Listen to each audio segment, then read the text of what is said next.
big up Represent, big up Blood Clot Represent. I'm a big fan of Represent clothing.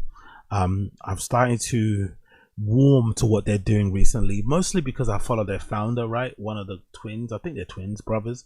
I follow, who's kind of active on social media. Wish I could remember his name. But he posts really good content, really cool like lifestyle content, running all the time, working out. But to be fair, it's a certain type of founder. There's a certain avatar, certain fucking character, certain stereotype of a founder that makes those type of brands, like Matthew Buxton, or what was it, Cole Buxton, sorry, style of a founder, where, you know, it's all about running, it's all about tanning, it's all about G-Wagons and fucking vintage Porsches and, you know, Rolexes that are not bust down, and, you know, key fobs from car key fobs and shit, you know. So I feel that those type of designers and shit and brand owners, they do a good job of selling the lifestyle to you through their fucking social.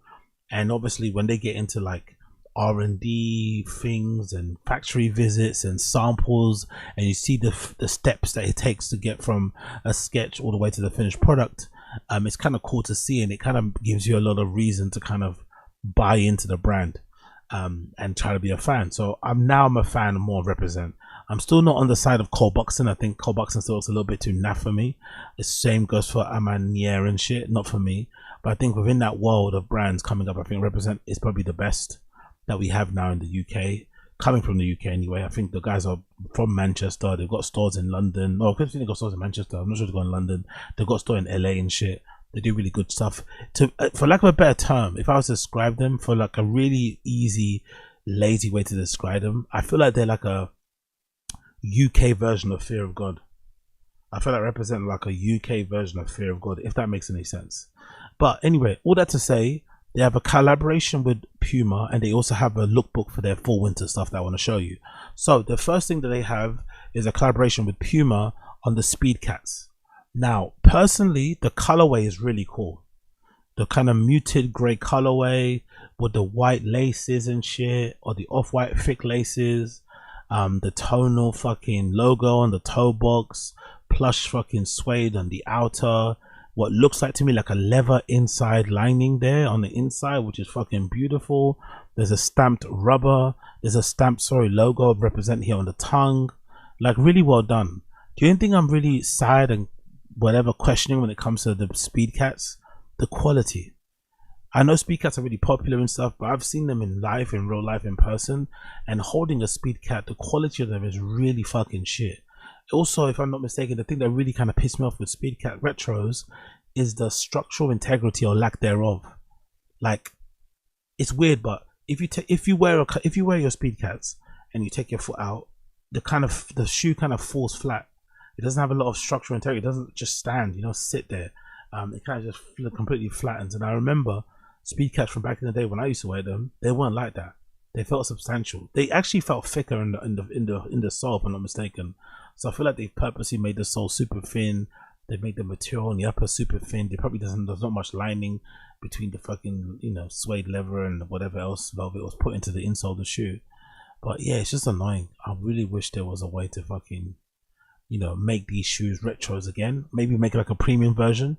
You know how Adidas back in the day, Adidas Originals, when they relaunched the Stan Smith, they had like a 80s version of a Stan Smith, or 70s, whatever the original date was, that was made to spec to the OG ones, had the same fucking staining, same discolorization on the fucking midsole, and they were fucking brilliant. But again, you know, no one appreciates it back then, but now that everyone's a fucking sneakerhead, I'm sure they're probably going to be, you know, asking about all types of fucking shit. So I would have preferred, again, more structural integrity, but I do like the fucking shape of them, and I do like this monochromatic sort of like one base kind of upper as well, and obviously the addition of the Represent sort of stamp on their fucking tongue on either shoe is also a really nice touch, with nothing else indicating they're Pumas, by the way. Just obviously the big Puma swag at the back and the fucking logo here on the toe, but apart from that, no one's really saying anything. So big up Represent. Then we'll move on to the shoe actually that shows them being worn, I guess, you know, style wise, and yeah, they just look a little bit, you know, they look a little bit hungry, you know. Speedcats, especially the retro, they look like they're on Ozempic. They're a little bit too flat for me.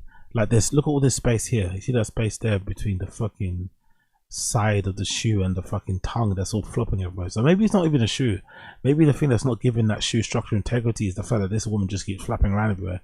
Maybe they might have to install like a cage on the front of the boot or something, or some sort, you know what I mean, some sort of like foot cuck thing so you can sit your foot in. But yeah, I just don't know. I wish the structural integrity of fucking Speedcats was better. I wish the quality of Speedcats was better too, so these collaborations wouldn't be wasted, you know, because it feels like they kind of are wasted. No attention to detail, by the way. One shoe is laced properly, one shoe isn't. Gotta love that. Let's take some more slideshows. Obviously you can see the model wine on there. They look somewhat cool, I guess. I wonder, do they purposely have these models sit in places where you can't see their face, or makes them look darker? I'm sure there's a facilization behind that, right, where everyone kind of has this Gabriel Moses filter that they go through to ensure everyone looks super dark. I don't know. Either way, the fucking Speedcats don't look bad there, but it's me personally, I wouldn't have worn them. I wouldn't have worn them. Then moving on, we've got to talk about fucking Represent Fall 2025 lookbook. Again, I think they're evolving and developing really well over the last few seasons. You got some nice shadow played flannel there. There's a bag that looks like a handbag that looks fucking cool. It's like a flip on an Hermes bag, but I feel like a little bit.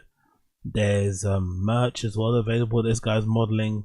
Look at that leather. Oh, this is something our legacy would make, isn't it? This leather set looks like something our legacy would make. I swear to God, that is beautiful.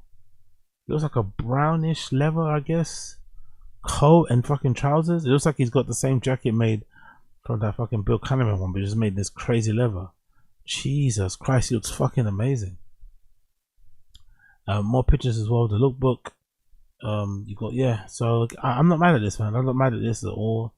Maybe I'll just change the knees in general, but I'm mad at it a lot. I ain't mad at it one bit. From the hat to the bag to the jeans cut to the probably sneaker reveal, they're all looking good. Even this overdye set, I'm all for it. I think if you start, you know, if you fucking scammed and lied last year, you're probably in for luck. But now there's not so much. And then look at this. This is really nice too. It reminds me of a fucking Dickies jacket, old Dickies workwear jacket that they flipped and done their own thing to. It's in this like navy blue type of color, overdyed, overwashed, whatever's going on there. Creases and fucking discolorization on the zips, on the hems and stuff, cufflinks. But you know, people are describing him as being a bit belligerent, violent, and saying mad things to people, you know. But yeah, that's him basically. That's him. Then you scroll down for some more stuff. You've got this t-shirt as well that looks fucking fire. I'm liking the fucking little belt jean loop things going on as well that guys are doing. The beanie on top of his head is also a nice touch, I guess. You've got flannel here again with a nice collar as well. You got that heavy plaid collar thing that he has going on. John Geiger also, I think he sells these season in, season out if I'm not mistaken. And there's some nice, like, look at this, bro. Look at this knitwear piece with the matching hat. Yeah, I'd wear the F out of that outfit. I'd wear the F out of that exact outfit right there. And this as well, actually. This is a very Asake fit, to be fair. This feels like I should be, no. This feels like an Asake fit, you know? I feel like I should be making some Afro beats, you know, or talking to some baddies online. But big up him. Oh, look at this down, honestly. I feel like they're killing it. Don't get me wrong, the lookbook itself and the angle and how he's standing kind of makes me think he looks like Unknown T. There's something a bit skeptory about it too, but Jesus Christ, this down jacket, this duffel, this bubble jacket looks brilliant, man. I love the shape of it. I love the fucking color. It's got this iridescent type of color to it. I'm not mad at the bag either. Hopefully that's not a proper one, or is that a Represent bag, or is that a fucking Birkin? Hope it's not. Hope it's a Represent bag, because that'd be fucking sick if they get into bags as well. But yeah, just loads of stuff incoming. The cut on the jeans is good. Hooded fucking shirt is also not bad. But yeah, big up Represent, big up Blood Clot Represent.